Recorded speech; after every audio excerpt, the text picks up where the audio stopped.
یہاں کیا مطلب ہے سبا کا؟ من سب نبی قتل و من سب اصحابہ جلد الصارم المسلول، جس نے کسی نبی کو گالی دی اسے قتل کیا جائے گا، جس نے کسی صحابی کو گالی دی اسے کوڑے مارے جائیں گے۔ یہ کمنٹس آیا ہے میرے اس لیکچر کے نیچے کہ جو میں نے بیان کیا تھا، کیا امیر معاویہ رضی اللہ تعالیٰ عنہ سیدنا علی رضی اللہ تعالیٰ عنہ کو گالیاں دیا کرتے تھے؟ اس میں البدایہ والنہایہ کا ایک واقعہ ہے سعد رضی اللہ تعالیٰ عنہ کا، وہ تو میں نے تفصیل کے ساتھ وہاں بیان کر دیا، اس کو آپ وہاں سن لیں۔ ایک مسلم شریف کی روایت تھی جس میں سبا کے الفاظ تھے، تو میں نے اس کا معنی یہ کیا تھا کہ یہاں سبا کا معنی تنبیہ کرنا ہے، کیونکہ سیدنا امیر معاویہ رضی اللہ تعالیٰ عنہ اور سیدنا علی رضی اللہ تعالیٰ عنہ کے مابین جو اختلاف تھا وہ قصاص عثمان کا تھا، کہ قصاص عثمان میں امیر معاویہ رضی اللہ تعالیٰ عنہ یہ فرماتے تھے کہ ابھی قصاص لیا جائے، وہ سیدنا علی رضی اللہ تعالیٰ عنہ کا موقف یہ تھا کہ ابھی وقت نہیں ہے، یہ وقت کی تعیین کے اندر دونوں کا اختلاف تھا۔ تو یہاں سبا کا مطلب ہے کہ آپ ان کو تنبیہ کیوں نہیں کرتے قصاص عثمان کے بارے میں؟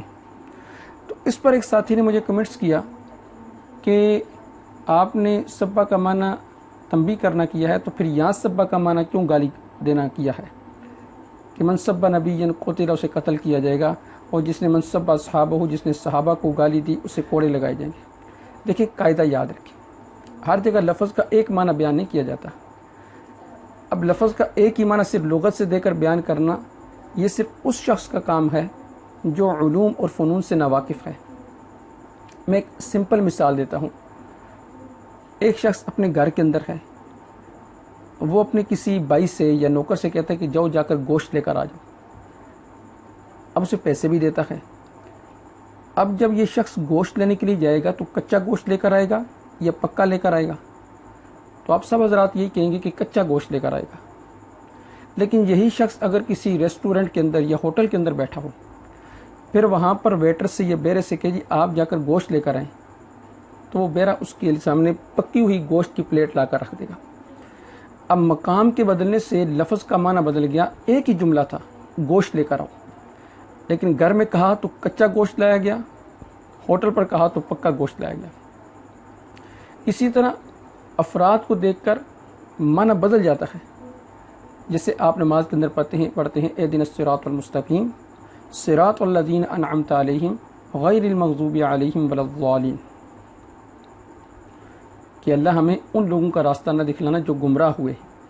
لیکن یہ ضالین کا لفظ قرآن کریم کے اندر ہی نبی اکرم صلی اللہ علیہ وسلم کے لیے بھی استعمال ہوا۔ وَوَجَدَكَ ضَالًا فَهَدَى، سورہ ضحیٰ آپ 30ویں پارے کے اندر اٹھا کر دیکھ لیں۔ لیکن وہاں پر آپ ضالن کا معنی گمراہ نہیں کرتے، اگر گمراہ کرتے تو آپ کا ایمان جاتا ہے۔